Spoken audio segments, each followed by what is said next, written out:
we have 3 items on today's agenda. I think, Madam Clerk, we should deal with item number 3 first. Would you like to read that? I would. And item number 3 are reports from the City Attorney and the City Ethics Commission and ordinances amending the LA Municipal Code regarding campaign finance and amending the LA Ad Code to revise the Ethics Commission regulations regarding public matching funds. Okay, no questions, concerns? Mr. Lamont? I'm all right. You're all right with it? I'm definitely okay.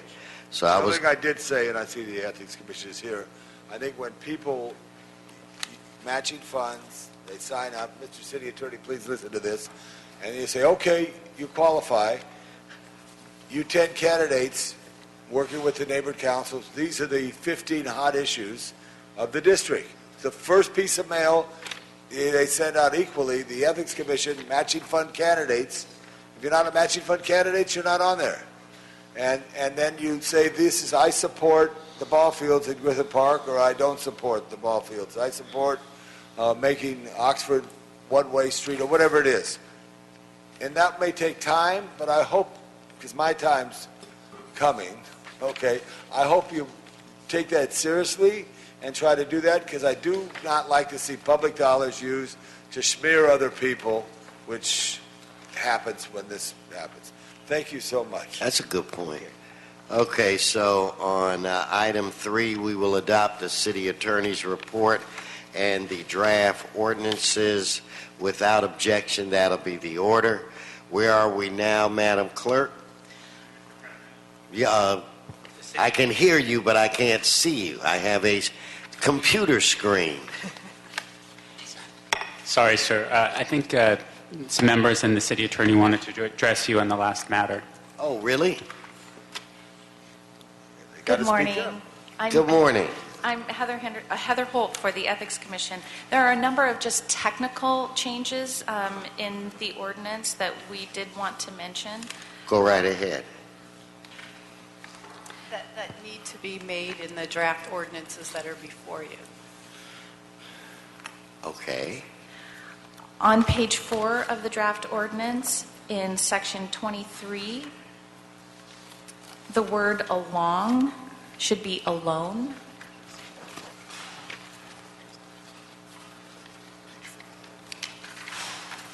True. On page 5, in section 25, in the proposed section B1, the reference to Legal Defense Fund Committee should be Legal Defense Committee.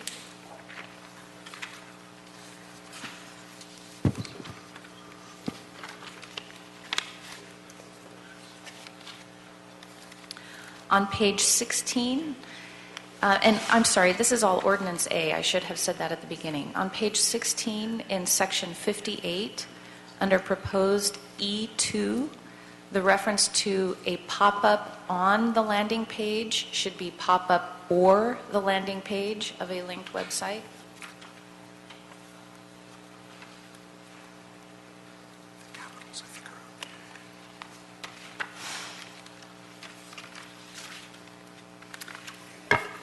In Ordinance B, on page 1, in section 5 of the ordinance, proposed subsection 8, in the reference to the Political Reform Act, it should be California Government Code Sections, plural, 81000 at SEC. There's an extra 0 in there.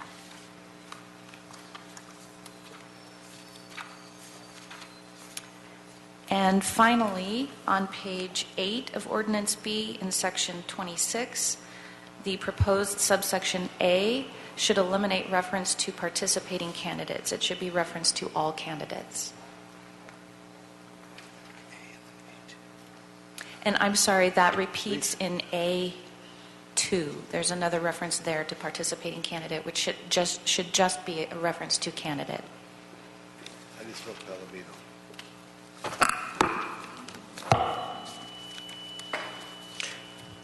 Well, thank That's you. it.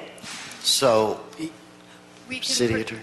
we can provide the clerk with a clean copy if those changes, those technical changes or typographical errors are okay. We just want to Okay, make it so what I want to do, Madam Clerk, is I will ask for reconsideration, and without objection, we will reconsider that item. We will now vote on it again with the amendments included. So without objection, that'll be the order. We'll move this forward as amended. Thank you all Thank you very much. so very, very much. That brings us where? Item number 2, Item number 2. and that is a resolution by Weston Weezer and a report from the Chief Legislative Analyst to establish support or sponsorship of legislation or administrative action to improve the state civics education curriculum. Okay, you know what I think I want to do? Even I'm telling you, this thing is I don't know why this screen is driving me crazy today. It hasn't done that before. Maybe I'm sitting at a bad angle. But let's take up, is it 1 and 2? Let's take them together. And then for the record, item number 1 are reports from the City Ethics Commission, the City Administrative Officer, and Chief Legislative Analyst relative to the City of Los Angeles Municipal Elections Reform Commission final report. Okay. So now, wait a minute. You let me struggle, and you could take this and move it down like that. I think he was funning with the chair. That's what I think. Okay, so do we have reps from the CAO, CLA? If you guys would come forward and... Oh, I'm fine. I'm fine. Thank you.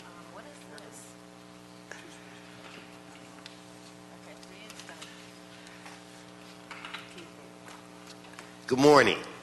Good morning. I'm Chris Concepcion with the Office of the Chief Legislative Analyst. I'm Leah Chu from the CAO's office. Good morning to both of you. Why don't you go right ahead? As your committee will recall, on June 20th, 2014, the Municipal Elections Reform Commission presented its report to this committee.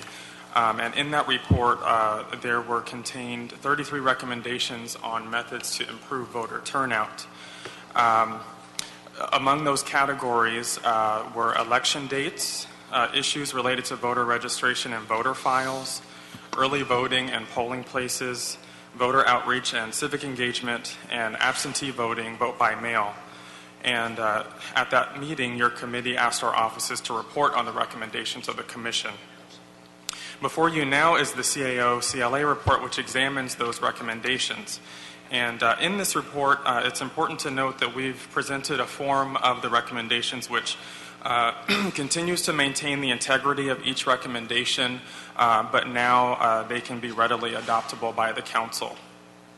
Additionally, we provided a set of numbering associated with each recommendation, which is a little more fluid and allows the committee to easily identify each recommendation. We would also like to clarify that our offices have only provided 2 recommendations within this report, and those recommendations would request the city attorney to identify the necessary charter changes and to prepare and present the ballot language to implement the adopted recommendations. And we would just like to let you know that we have not made any recommendations in support or in opposition to any of the Commission's recommendations themselves, as that's a policy decision. And so attached to the end of the report, we've also included a quick guide, and it provides you a summary of the Commission's 33 recommendations, the city's current practice, and some of the key issues relevant to those recommendations. As you read this report, we'd like you to keep in mind that the scenarios that we provided in a change in election days are not in the discussion section. Those scenarios are not exhaustive. So that means the potential ballot measure dates, there could be more, you can have more potential ballot measure dates. Instead of lengthening existing terms, you can even consider shortening existing terms to be able to meet, to bridge the gap between the terms of the current terms and the new start terms for the elected officials from the new election start dates. And council may also consider implementing the June-November. They may, instead of the scenarios that are provided, you can consider implementing them beyond those time periods as well. So just keep in mind that the scenarios you provided are not exhaustive, and you still have the freedom to choose. Aside from that, I'd like to point out that we have technical changes that we'd like to make in the tables on page 6 and page 7. Under the column entitled Office, the box that starts with Mayor, City Controller, odd council districts, we'd like to point out that it says odd council districts and odd LAUSD. That should not say odd LAUSD districts, but it should say even LAUSD board member districts. Okay. And so that's the same correction that we need to make on page 7. There's a table there under offices as well that has the same error. One other special consideration is that the Commission's recommendations does not address the process of special elections. In the event that changes to the administration of elections is adopted, it would still be necessary to develop a process to address special elections. Okay. Now, I have, please, I have several questions / instructions.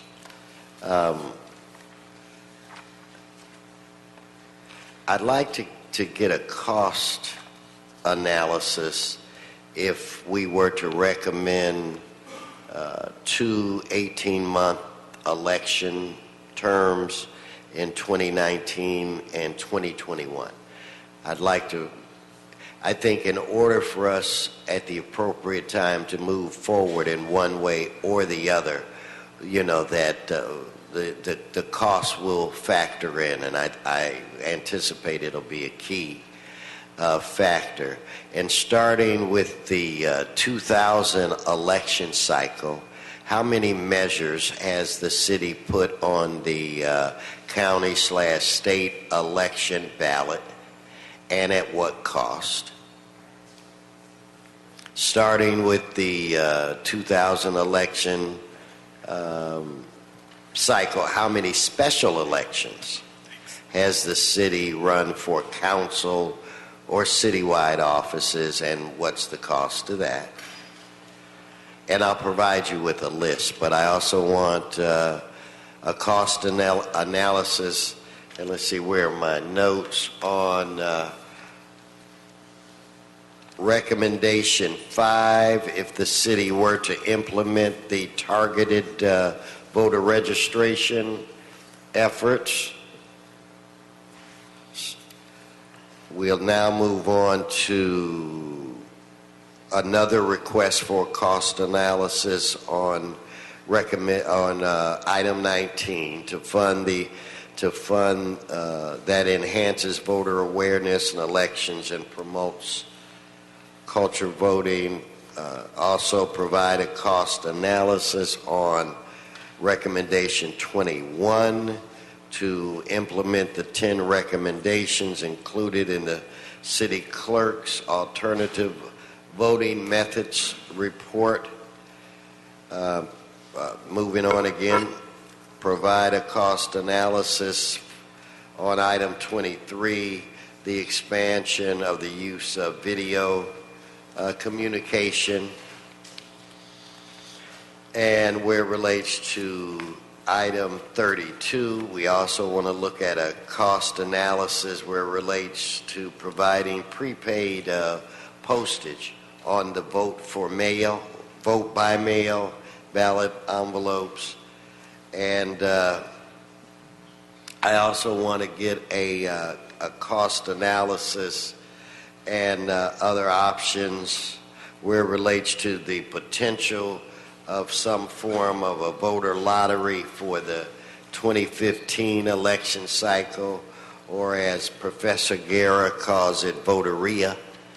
And with that, I'd like to see if Mr. Labange might have a question or two. And then, Mr. President, I'm going to ask you to come forward so we can have a discussion. Well, if the president want to come forward too, I would like to ask further that we send our city clerk and representative of the Ethics Commission, CLA and CAO, to Scotland to see how they got 97% voter turnout in Scotland.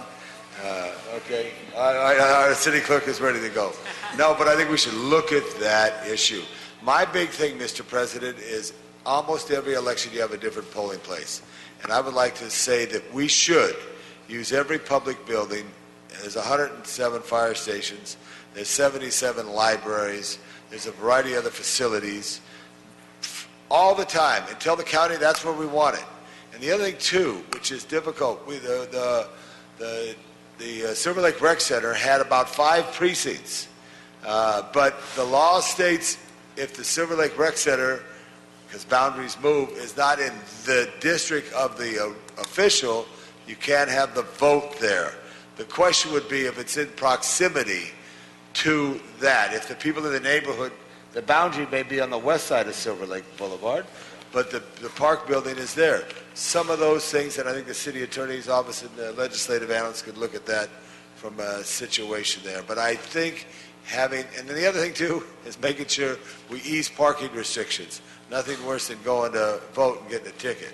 So I'll turn it back to you, Mr. President. No, thank you. Thank you, Mr. Labange. Some very good ideas. So before I go on, I want to make a quick statement just in case I forget to make this statement. So I want to inform those that are here, those that are listening, that we're going to be holding 2 public hearings that relate to election reform, and we're also going to incorporate the topic of potential voter lottery. That will be held in October. The first meeting at this point, it will be scheduled October 8th at approximately 6:30, and it will be in the City Hall Council chambers. It'll be sponsored by Dunn and the Los Angeles Neighborhood Council Coalition. I'm really appreciative that they're helping us out. The next meeting or hearing that we hope to have is October 15th. It'll be in the council chambers in Van Nuys. We'll be discussing a variety of issues, but all of the issues that we've been having I think one of the best and intense conversations about voter turnout that we've had in years, and we've had that over the past 6 weeks or so. So what we hope to accomplish is to have 2 very good conversations where we get a feel for how what the public thinks, and we'll factor in their suggestions and recommendations. After those 2 hearings, it is my desire to bring this back before the council, where we will decide on action or not action, or what we want to do or what have you. So I wanted to make that clear. I want you guys to stick around for a minute. And before I go to President Hockman, Mr. Labange. Just on the Van Nuys or community meetings, I would just suggest if you have it at the 5 o'clock hour, there's a chance that the media does some live remote as opposed to earlier. It's right after work, and have it from 5 to 7 as opposed to the late night hour with daylight savings now coming, etc. That's my suggestion. I will definitely consider that. Okay, so David, Mr. President, welcome. Mr. Labange, I just have to say this, and I'm sure you feel the same way. Being on the Rules Committee gives us an opportunity to program with some great people from our city clerks, Ethics Commission, and what have you. And I like to drop into the Ethics Commission every now and again, and we just kind of have a free-flowing, open conversation.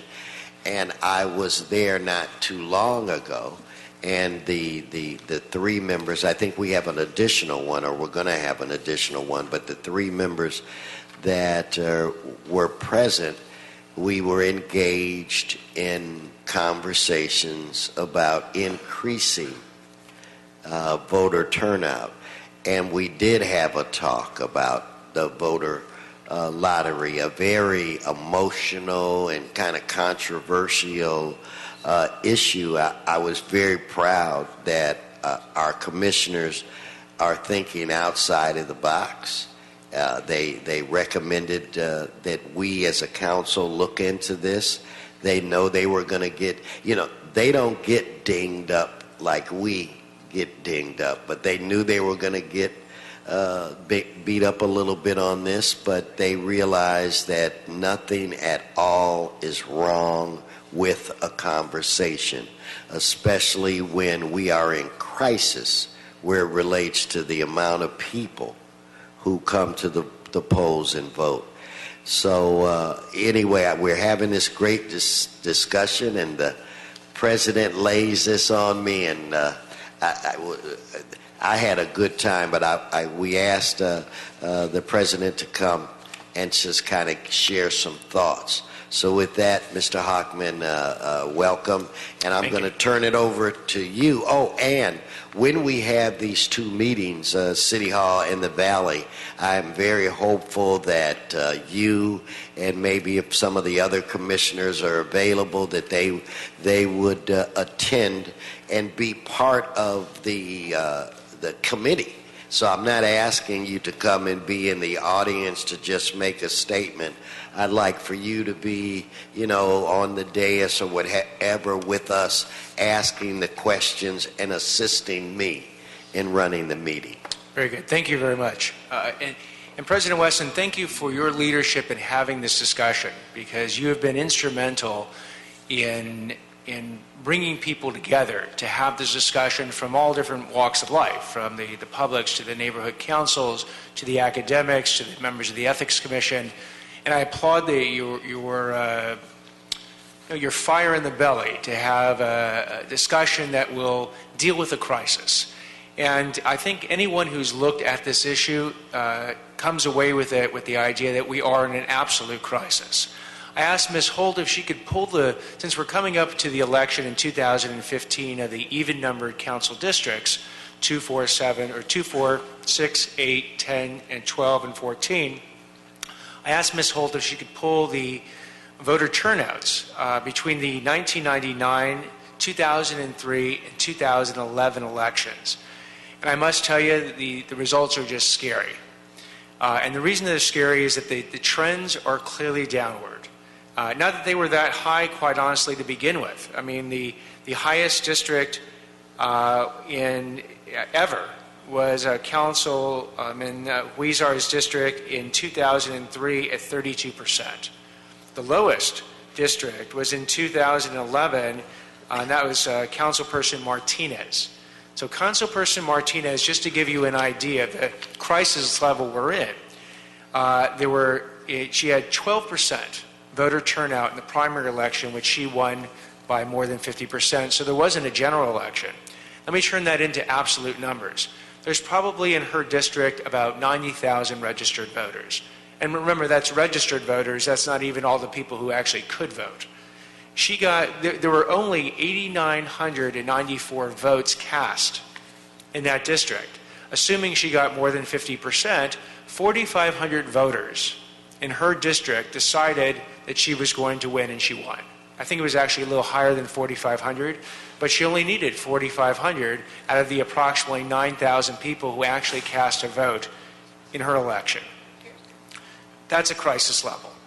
And while I absolutely applaud the Municipal Election Reform Commission and its 33 recommendations, and actually probably would support almost each and every one of them, the time to implement those 33 recommendations is anywhere from in the next year for some of the smaller ones, up to 2022 for some of the bigger ones. I don't think we can wait until 2022 to deal with this crisis. If we have another election cycle that we're going to have in 2015, and we're in the teens or even the low 20s as far as our percentages, at some point it affects the faith that people have in elected government. I mean, there's no other way around it. Last night I took a quick look at some of what the founding fathers were talking about when they talk about the sacred right to vote. Yes. And it's a contract between the voters and their representatives. And what they comment about is that if the voters aren't honoring the contract, it starts to impede and start to wear away on the fabric of trust and faith that we establish between the electors and the elected. So where does that leave us? In the Ethics Commission, we considered a variety of alternatives. We talked about the Australian system, which actually penalizes people for not voting. Take a moment and I want Mr. Labonge to hear. It's very interesting. Certainly. For decades now, Australia has had voter turnout in the over 90% range. And the way they did it wasn't a huge amount of money. It was approximately nowadays about $20. So if you don't vote in the election, you get fined, which then becomes an assessment, like a tax assessment almost, by the Australian government of $20. Now you're allowed to give a slip, a medical slip or some type of good faith slip, and they have very limited criteria by which you can miss the election. And by the way, obviously most people don't, since their voter turnout is over 90%. If you don't pay the $20, then they can assess the penalty on top of it of about $200, and those fines can keep going up until you eventually get to a court system to enforce it. Yeah. So in some ways, we looked at the penalty system, and when we were looking between sticks and carrots, we thought, well, I mean, a stick is sort of the last resort. Let's see if there's any carrots out there to drive people to the polls. And then we looked at the literature of what's been proposed by academics over the years. And one of the things that they've been strongly proposing, and the studies have backed up as being potentially very effective, is this notion of a voter drawing. And the idea, again, is that, and people have complaints with it. They say, well, is that debasing voting? Is it commercializing voting? Are you gambling with democracy? President Wesson, I've seen the complaints that have come in repeatedly from a variety of people across the spectrum. And the response is this. Number one, we wouldn't even be going in this direction if we weren't at a crisis. We don't really have the luxury to wait to see if all 33 or some of these Municipal Election Reform Commission recommendations get traction, because we're going to miss many election cycles with dismal voter turnout. So then you look at other situations where drawings or lotteries have gone into effect. I mean, I recall when California originally proposed a lottery to in part fund education in this state, how the pundits and the people on the right and the left and in the middle were saying how embarrassing that the state of California has to partially fund education through a lottery. Until, of course, the lottery got going, the money started going into educational coffers, and if you ask the person on the street today, are you offended that we in part finance education through a lottery, they would look at you and not even know what you're talking about. Whereas at the time, it provoked an enormous amount of passion. How could we do this with funding the kids through gambling, in essence? We have certain states, as we've done the research, that, for instance, fund the ability to save. States like Nebraska and a few other states have a program where they tell people, if you save $25 a month in a bank, we're going to put you into a lottery, and we're going to give you a lottery ticket. And once every month, and then once every quarter, and once every year, we're going to hold a lottery, and if you win, you can win a bigger prize. And not shockingly, the amounts of people saving small amounts of money, which is where it was targeted, have skyrocketed. We see, again, lotteries being used for a variety of things in our society, constantly used. And the reason that people have used these ideas is that they work. And so you ask yourself, okay, If this idea could make our voter totals go from 20% to even 40%, just double it, in one election cycle, what is the harm in doubling it?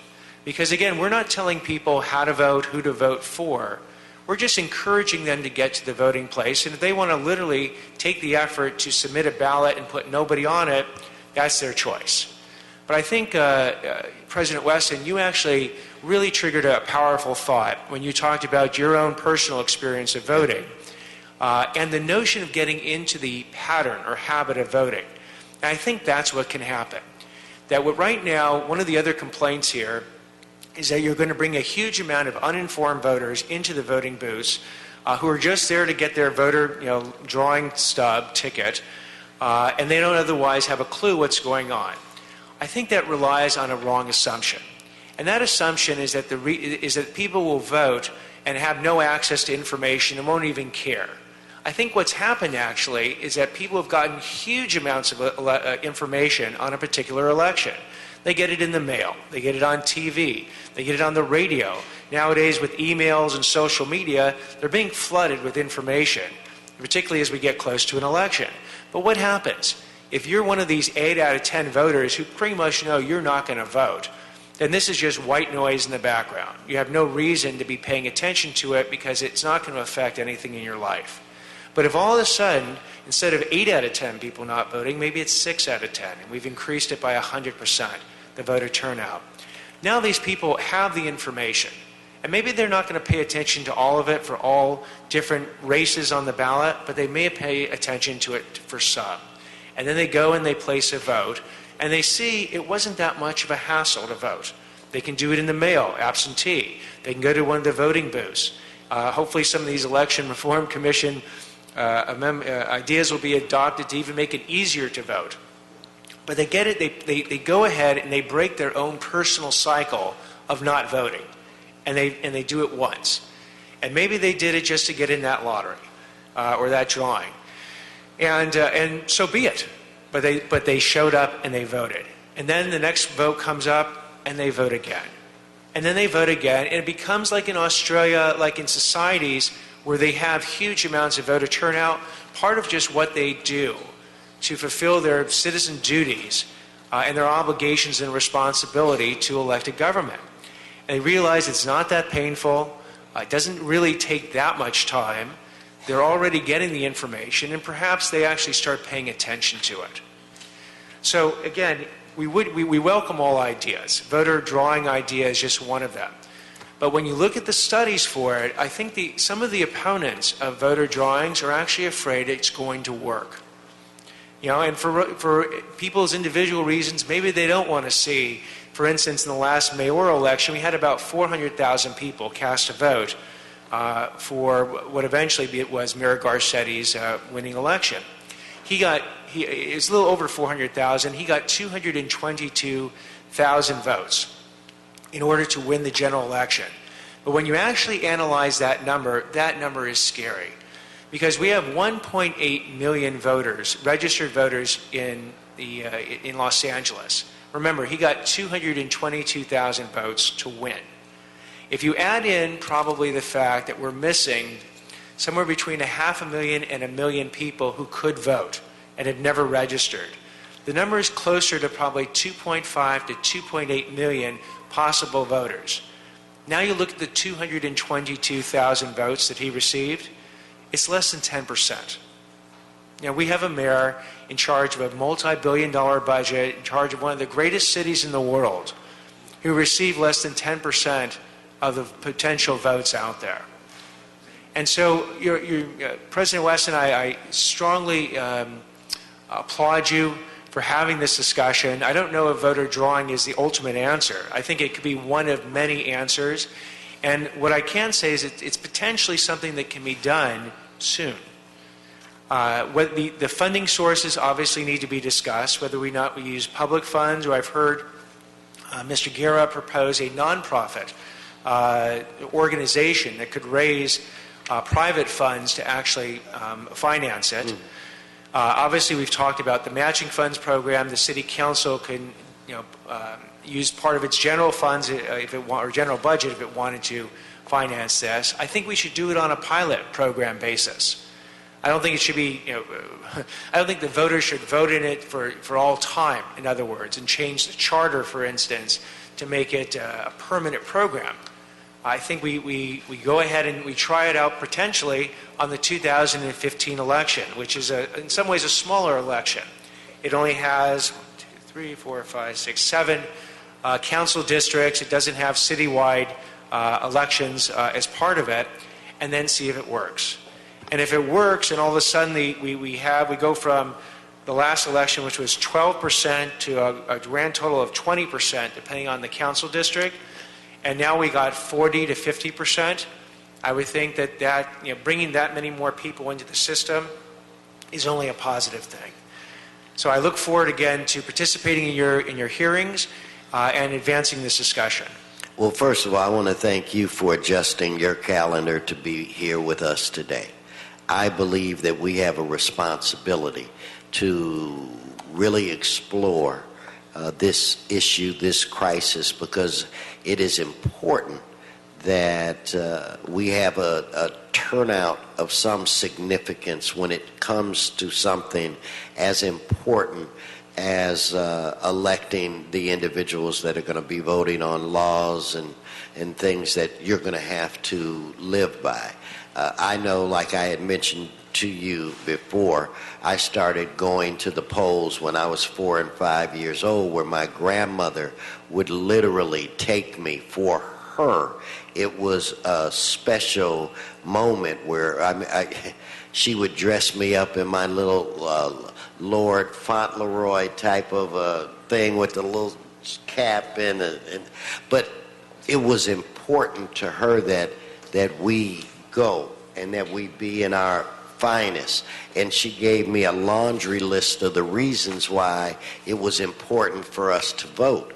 But a lot of those reasons aren't as apparent today as they were when I was young. So we need to creatively explore other ways in which to create the excitement that existed when I was a kid. When we went to the polls, we were voting, we felt for freedom. We were voting to stop discrimination. We were voting to elect people that looked like us. We were voting to elect the first woman. We were voting to elect the first Latino.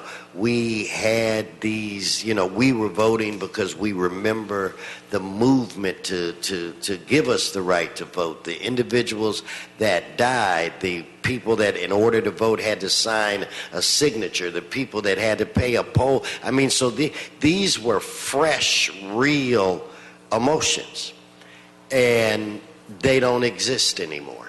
So we've got to have these kind of conversations. So I appreciate the CLA and the CAO. I appreciate you and ethics, and I truly look forward to these two hearings that we're going to have shortly.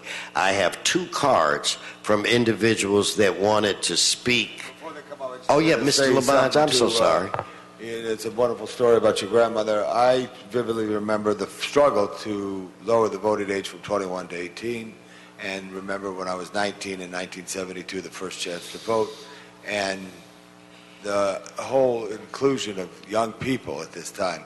And I noticed yesterday, this is something interesting, in Scotland, they allowed 16-year-olds to vote because of the future. 16-year-olds.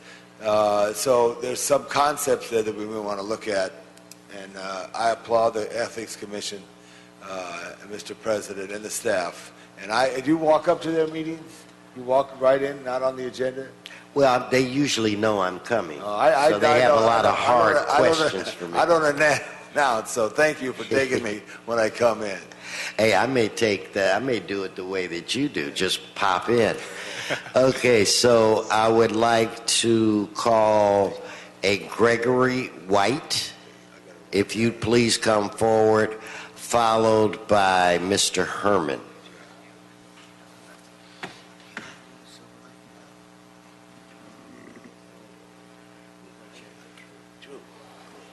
Yes, Mr. Wright. Hello. Hello, my testimony today is a follow-up to testimony I made in person to the Los Angeles Municipal Electoral Reform Commission and also by email to the council. Great. I would like to see the city pioneer a new schedule of voting that would essentially create a new Los Angeles election weekend or weekend election in place of the Tuesday election day. This is something which I think would bring up many more people to the polls. Potentially it would be a two-day affair. You could spread the work among a greater number of citizens who would like that little bit of extra poll work employment. I myself have worked as a poll worker now about 8-9 times. And I like doing that, and I think more people should do that. They could do it more easily on the weekend. And more people, I think, would come to vote. It would become a family affair. However, the single best thing about this would be to create a model for the entire country. We only vote on Tuesday because of an 1845 congressional law. If Los Angeles moved its weekends to the election, hopefully that would help move the entire country to a new election weekend schedule. Can't call it an election day if it's on 2 days, but call it the election weekend for the country. LA could lead the way on that, and I think that would really be good for our democracy and create some hope that more ordinary people will be part of making the big decisions in this democracy. LA can lead the way with an election weekend, and I hope we do that, and I hope we do it soon. And it'd get a lot of attention around the country because we're a city the rest of the country and the world pays attention to. And let's give this a try. Okay, yeah, Mr. Wright, thank you so much for coming. I hope that we'll see you at least when we have our meeting, because I thought I read somewhere that you were from the Valley. Oh, I am. So we'd love to have you present at the, I think it's the October 15th meeting in the Valley. I certainly intend to come. I'm on the E-list, so I expect to get the data of time and place. Thank you. I will come. We appreciate your recommendations and suggestions. And thank you for listening to it. I hope it happens. Okay, Mr. Herman.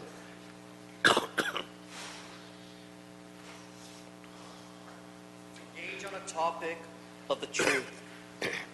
Today, Batman wishes to address the bribe of voters.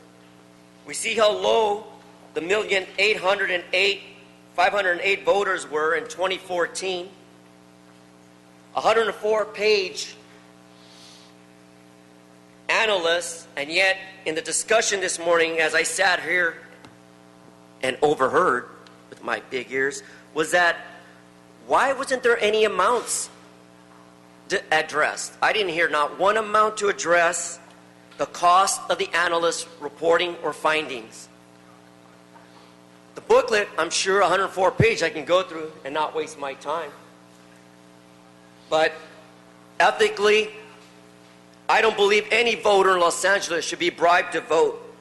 I don't think we are a city that follows other cities' participation in voting. For the Brown Act doesn't represent other cities. It only represents Los Angeles and the Golden State of California, we Americans. And as Americans, we are all registered at the age of 18, and we make decisions whether or not to be participants as voters, yay or nay. So the matter of conditions under this 104-page, I find it faultful, very faultful. There's nothing in it that really relates to my purpose here this morning. So I say, when you vote today, you vote any day in America in the state of California, I say to you, vote for Neil Kashkari. And again, stay on the subject. I'm talking about voting. Now stay on the subject. And Neil Kashkari is my... Thank you so very much. Okay, now, Sergeants, I didn't receive these cards when we began the conversation. So, once I begin an item, I don't take cards afterwards. So I apologize to those who filled out their cards late. But we will now go to general public comment where I have Mr. Herman again. And Yes, I hear Ann. thank you. For clarification, then on items 1 and 2 will both be continued until after the public hearings have been held? Yes. Thank you. We just wanted to have a conversation about it. I wanted to make instructions to the CLA and CAO where it relates to obtaining cost analysis on a variety of things. And Andrew, if you would make sure in writing we get those requests to the proper department or give it to the clerk so that we can pass it on. Thank you. So we're going to take... I'm sorry. So we have general public comment. So what I will do is call Mr. Herman, Mr. Sachs, and Mr. Walsh. And that's my fault for not reading the upper right-hand corner. Please come forward. Mr. Herman, followed by Mr. Sachs, followed by Mr. Walsh. General public comment. Fellow constituents of California, the voting process has become a race of special interests, and corruption. Scandal to bribe Californians, persons of Los Angeles who are not even registered to vote, to illegally vote is not a process, nor is it due process. Yes, every person living in the state of California has a right to vote, however, register. Going off topic now on general public comment, it's really a scandal of bullshit. In 1 hour, 29 minutes, and 27 seconds, when you, Mr. Herb Wesson, addressed Mr. Herman the other day during a public comment and said, "Take your ass home." I didn't address you. I do not understand this type of language when we speak about Neil Kashkari, but it's nothing personal about Neil Kashkari or Jerry Brown. It's up to the taxpayers, all of us voters, to make that decision and have the last laugh. Ha, ha, ha, ha, ha, ha, ha, ha, ha, ha, ha. But on topic, under general public comment, you can say what the hell you want to say under the Brown Act, and I'm not going to get offensive and use the F word like Eric Garcetti used. I'm not going to degrade any of you Angelinos and all you favorite taxpayers of the city of Los Angeles who do not like special interests. If you want reform, if you want to smash the train, it's up to you for reform and change. We no longer want to be a part of a special interest democracy, a Democratic Party or a Republican Party. We want to become Americans, have dignity in voting, and have our rights reflect what our opinions are. Thank you. Thank you. Mr. Sachs, followed by Mr. Walsh.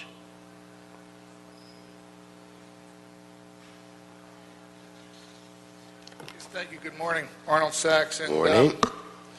it's kind of fascinating that you're even having any kind of discussions when the process of being able to notify the public through the media and the instruments that politicians use has been bought and sold like a cheap crack whore. How do you get your message out? Well, you get your message out by showing low voter turnout. For instance, or not for instance, but look at the high-speed rail. Look at the streetcar in downtown LA. You know, there was a comic in the downtown news about all the things they should do to get people to vote. And in the little corner, I guess the editorial part of the downtown news is give the people something to vote for instead of giving the people someone to vote for. But give them something to vote for. Vote for high-speed rail and then find out, oh, well, by the way, the costs have tripled. Give them the downtown, the streetcar, which not everybody even had a chance to vote for, but everybody is funding through the local Measure R return, the 15% local return, which is actually people voted to get their streets repaired. which was part of Measure R, and that's how it was trumpeted. Oh, but by the way, it's also used for rail projects, which will include the downtown streetcar, $240 million. So when you hit that pothole, you'll be able to ride the streetcar. So when you have that kind of misinformation directed to the public, and you repeat, wash, rinse, repeat, and you wash, rinse, repeat, people tend to get, who gives a rat's patoot? Because there's, whatever I vote for, there's always something else. What did you say about the state legislature, the cut and amend? When they change the legislation? Cut and amend. Gut and amend. That's what... Thank you, Arnold. Mr. Sachs. Mr. Walsh. John Walsh, blogging at HollywoodHighlands.org. I won't waste your time or mine. The cameras are not set up yet, and you're not broadcasting it. I'd just like to point out that our red shirts are here. There's hundreds and hundreds on the city council steps. And yesterday they got 85% turnout in an election in Scotland. So let's do the same thing they did in Scotland to get 85%. Put something on the ballot, secede from the state, Los Angeles, and let's allow 16 and 17-year-olds. I saw the Scottish children. They were very verbal. 16 and 17-year-old children want to vote. Ask the Scotsman, HollywoodHighlands.org. Thank you, Mr. Walsh. So, Madam Clerk, there's no further business before this committee, so this committee is adjourned. Thank all of you for coming.